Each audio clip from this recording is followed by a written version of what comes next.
그리고 이제 6월 5일날 국무회의 있고 나서 또 6월 10일날 국무회의가 한 차례 더 열렸는데 그날 회의록을 봤더니 그날은 가장 중요한 안건이 뭐였냐면은 그 3대 특검 이 안건으로 올라오거든요. 근데 우리가 지금까지 어떤 보도를 통해서도 그 찬반 토론이 좀 어떤 방식으로 진행됐는가 사람들이 모르는 분들이 많은데 제가 봤더니 역시나는 역시나였습니다. 오, 누구예요? 우리 이진숙 방통위원장 주무부처 위원장이 아님에도 불구하고 의사 발언을 신청해가지고 뭐라고 얘기했냐면은 대통령께서 통합의 정치를 하시겠다고 밝히셨다. 그러나 특검을 추천하는 당사자가 민주당과 조국혁신당에서 추천하고 국민의힘은 배제가 되는데 정치 보복으로 볼 수 있다고 생각했다. 이런 얘기를 용감하게 스타트를 끊었더라고요. 그러니까 이게 자기 정치예요. 그러니까 사실. 그러니까 이게 국무회의 정규 멤버가 아니고 배석하는 배석자입니다. 네. 배석자고 발언권은 물론 이제 대통령이 주면은 하지만 일반적으로 본인의 의견을 이런 식으로 얘기하지 않아요. 서울시장도 예를 들면 배석할 권한이 있는데 서울시장이 뭐 국무회의 가서 이래라 저래라 하지 않거든요. 안 하죠. 네. 본인과 관련된 사안 이런 것만 얘기를 하는데 아니 이게 뭔 상관이야? 그러니까 니랑 뭔 상관이 있는데 도대체. 그러니까 게다가 이게 사실은 이진석은 굉장히 좋아할 거예요. 이런 보도가 나옴으로 해서 자기 진영에 그렇지. 야 내가 이거 처음부터 총대 맸어. 총대 메고 이렇게 막으려고 얼마나 노력했는지 알아? 이렇게 굉장히 기뻐하고 있을 겁니다. 이진숙은. 이거 완벽한 자기 정치네. 국민의힘 배제돼 있다고 이야기한 것 정치 자체가. 보복이라고 하는 데다가 더 웃긴 분은 제가 읽어보니까 김영호 통일부 장관 정말 강적이었는데 이분이 뭐라고 얘기하면 특검법을 보면 중간 브리핑 제도가 있다. 수사 과정에서 국가 기밀과 관련된 내용이 대외적으로 공개되는 경우 여기부터 이해가 안 돼. 한미 동맹을 훼손할 우려가 있다는 게 안보관계 장관들의 입장이었다고 이제 말씀드린다고 했는데 특검에서 브리핑하는 거하고 한미 동맹이 훼손되는 거하고 어떤 논리적 연관관계가 있죠? 아니 근데 외환죄 수사랑 한미동맹 그 훼손이 무슨 관계가 있는지도 일단 저도 의문이고. 네. 아니 그리고 특검이 바보입니까? 그러니까. 무슨 뭐 기밀도 구별 못하고 뭐 아무거나 다 얘기해 다 떠들어요? 이게 말도 안 되는 공세고 이 브리핑 제도도 원래 특검에 넣는 겁니다. 그러니까 윤석열 씨가 수사팀장으로 있었던 그 특검, 박근혜 최순실 특검에서도 있었던 거고 이건 말 그대로 특검이라는 것이 기존의 수사가 안 됐을 때 하는 거기 때문에 국민적 알 권리에 대한 요구가 큰 거거든요. 그렇기 때문에 당연히 수사 사항에 대해서는 네. 인권을 침해하지 않는 범위 내에서는 당연히 일일 브리핑을 그렇죠. 하는 거고 네. 실제로 했어요 과거에도. 근데 이제 와서 이번 특검만 안 된다라는 것은 너무나도 이건 정치적인 공세다라는 생각이 들고 이것도 뭐 똑같은 얘기 계속 반복인데 아니 특검에 대해서 수사를 그동안 막아온 게 국민의힘이잖아요. 근데 국민의힘이 어떻게 특검을 고릅니까? 그리고 거기에 수사 대상자들이 지금 많이 연루돼 있는데 그거야말로 수사 대상자가 검사를 고르는 거랑 똑같고 그 논리면 뭐더러 특검합니까? 그러니까. 윤석열 검찰이 하지? 그렇지. 그게 안 돼가지고 지금 특검 하자는 거 아닙니까? 그러니까 정말 이런 문제를 제기하기 위한 문제 그리고 박근혜 최순실 특검, 드루키 특검 때도 다 야당이 추천했어요. 근데 이제 와가지고 또 이거 문제를 국무회의에서 삼았다라는 것은 정말 이자들이 참 전체적으로 정말 수준 이하의 국정 운영을 하고 있었다라는 반증 네. 아닌가 싶습니다. 이거 내란 동조 파트가 다 나오네. 나오죠. 지금 네. 법무부, 국방부도 다 얘기했네요. 그리고 예를 들면은 저는 개인적으로 이 주무부처인데 장관이 없어 차관이 나온 건데 김서구 전 차관의 발언은 사실은 마치 한치 앞을 내다본 것처럼 쉽게 얘기해서 특검이 박정훈의 억울한 그 죄과에 대해 가지고 공소 취소를 한 부분이 있지 않습니까?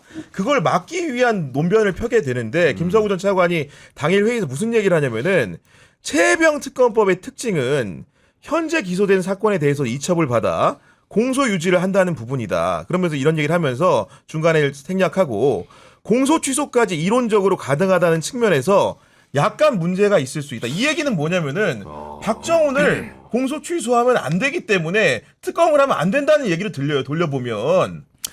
그러니까 이게 김서구. 그러니까 특검하지 말자라는 얘기예요. 지금 그렇죠. 뭐 앞에 네. 이게 그러니까 쉽게 얘기하면 국무회의에서 이거를 심의를 하고 그런 다음에 대통령이 거부권을 행사할지 말지 삼특검에 대해서 이거를 의견을 묻는 거예요. 부작용이나 뭐 우려를 묻는 거잖아요. 지금 앞에서 나왔던 김영호 통일부 장관, 이진수 방통위원장, 김서구 그 법무부 차관. 네. 특검 거부권 행사해 주세요. 이런 얘기하는 거예요 지금. 그러니까 그런 얘기를 직접 하지는 않았지만은, 네.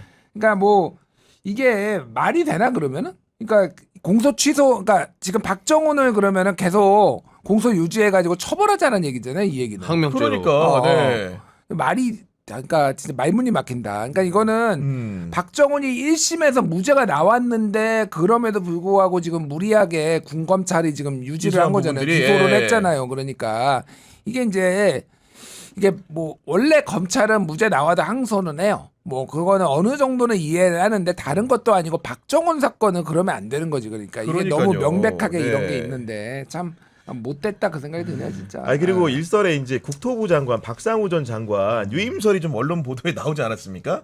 근데 유임을 검토했던 또 이유가 있는 거예요. 예를 들면은 박상우 장관 같은 경우에도 기본적으로는 이제 대통령님께서 직접 검찰을 지휘해서 충분히 수사할 수 있는 상황임에도 특검을 굳이 할 필요가 있는지 의문스럽지만이라는 단서를 달면서도 이분은 특검을 하더라도 국민들이 수사 결과를 납득하고 이것을 통해 치유될 수 있는 틀을 갖춰서 하는 게 좋을 것 같지 않은가 생각한다. 쉽게 얘기해서 특검을 할 수 있다고 생각을 하고 그런 전제를 가지고 조언을 한 겁니다. 그러니까 이런 분들에 대해서는 이재명 대통령이 보고 있다가 국토부 장관으로 다시 써도 되지 않을까 아마도 검토를 했으나 본인이 고사해서 안 받은 것으로 보이거든요. 그러니까 저는 네. 문재인 정부 때 가장 그 검찰 개혁에서 한계를 노정했던 부분 중에 하나가 검찰 조직을 갖다 썼거든요. 그때 당시에 특수부도 늘려가지고 그 적폐 수사를 했죠. 특검 이후에.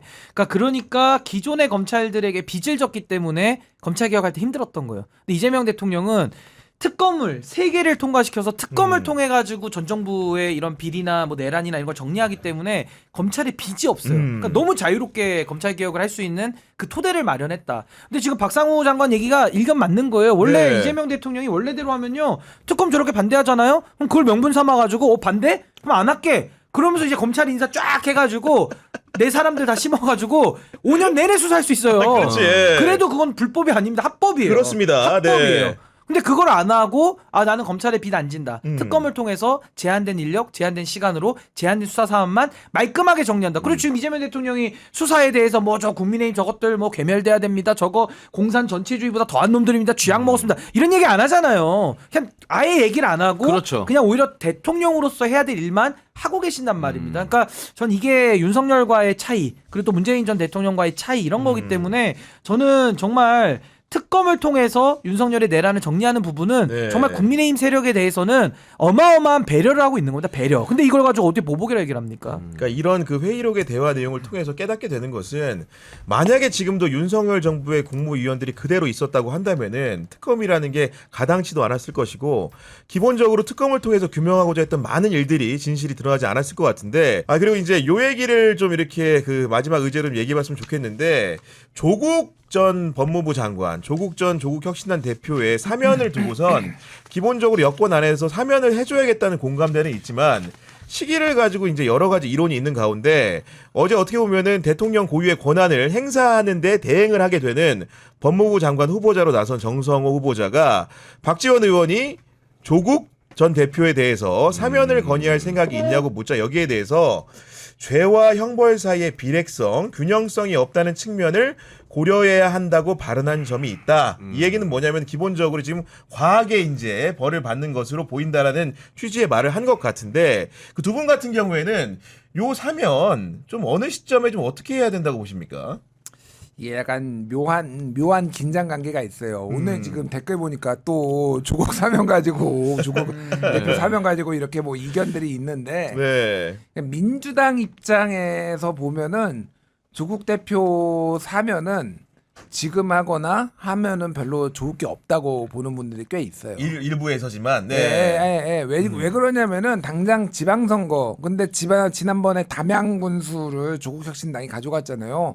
그럼 호남에서 상당수가 부딪힐 거다. 지금 어차피 경쟁 상대인데 조국 대표가 오면은 좀 더 지금 당 지지율도 지금 많이 조국혁신당이 떨어진 상황인데 조국 대표가 나와서 리더십을 발휘하면은 결국은 우리한테 부담이 될 거다. 그래서 지금 사면을 해야 되냐 이런 의견을 가지신 분들이 당내에 꽤 있어요. 또 근데 일부에서는 그래도 그동안 조국혁신당하고 같이 계속 왔는데 이렇게 우리가 이거를 냉정하게 할 필요도 있느냐. 또 한쪽에서는 네. 너무 빨리 조국을 사면을 하면은 이게 최우선 국정과제도 아니고 이렇게 아직 형기가 1년, 2년 또 2년인데 아직 반년 절반밖에 안 채웠는데 네.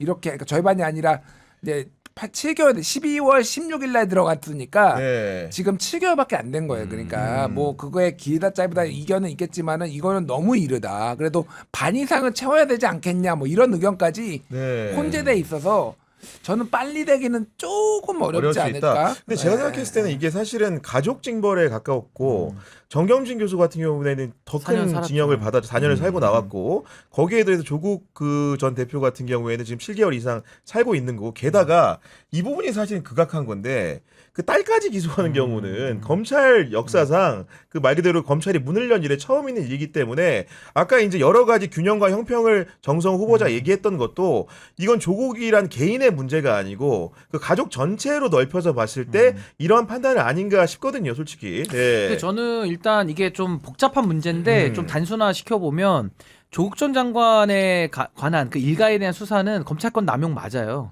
검찰이 잘못한 겁니다. 그러니까 죄가 있으면 발견했으면 거기까지만 해야 되는데 이거는 뭐 사모펀드로 시작해가지고 온 가족을 그냥 다 도륙을 해버렸기 때문에 이 부분은 윤석열 검찰, 한동훈 검찰에 대해서 이거는 책임을 물어야 된다. 근데 네. 저는 이게 책임을 묻는 방식이 조금 저는 신중해야 된다고 신중해야 봅니다. 그러니까 된다. 잘못된 건 네, 맞는데 네, 그 네. 책임을 어떻게 묻느냐. 사면이라고 하는 거는 대통령의 고유 권한이고 고도의 정치 판단이에요. 그렇죠. 그리고 이거는 네. 국민 통합을 위해서 하라고 준 거기 때문에 저는 사면권을 갖다가 조국 전 대표를 통해서 얻을 수 있는 국민 통합적 기능은 저는 많이 없다고 봅니다. 오히려 사면을 해줬을 때는 오히려 보수 쪽에서 이걸 가지고 역공을 취하면서 오히려 더 많은 사회 분열적 요소를 저는 더 갖고 올 가능성이 높다고 봐요. 그럼 이거 책임을 어떻게 묻느냐? 지금 검찰은 이제 해체를 눈앞에 두고 있거든요. 이건 무조건 될 겁니다. 뭐 지금 민주당에서도 경선하고 있는데 뭐 9월에 되냐, 뭐 9월보다 더 앞당기자 이런 얘기도 나와요. 그러니까 저는 검찰이 잘못한 거에 대해서 그 죄값을 묻는 방식이 조국 전 대표에 대한 사면과 복권으로 가는 것이 아니라 네. 검찰에 대한 영원한 청산, 영원한 해체로 저는 이게 지금 가고 있다라고 저는 보기 때문에 네. 저는 그 문제를 푸는 방식에 있어서 전 검찰에 대해서 불가역적인 개혁, 불가역적인 저는 조치를 통해서 푸는 것이 맞다. 여기서 네. 저는 사면복권을 통해 가지고 푸는 방법보다는 저는 오히려 검찰에 대한 제도적인 개혁 이걸 통해서 하는 게 낫다. 저는 이렇게 봅니다. 네. 저희가 이제 사전에 설문조사를 하나 진행을 했는데요. 조국 전 대표의 사면은 언제 이루어져야 할까요? 삼지선다로 드렸습니다. 지금 4,474명이 투표해 주셨는데 8.15 특사 1번은, 2번은 성탄절 특사, 3번은 내년이었는데 지금 현재 응답자의 57%가 8.15 특사를 해야 된다 의견이었고, 두 번째로는 23%가 내년에 해야 된다 이런 의견, 세 번째로 가장 적은 게 성탄절 특사 19%가 나왔다는 소식을 전해드리면서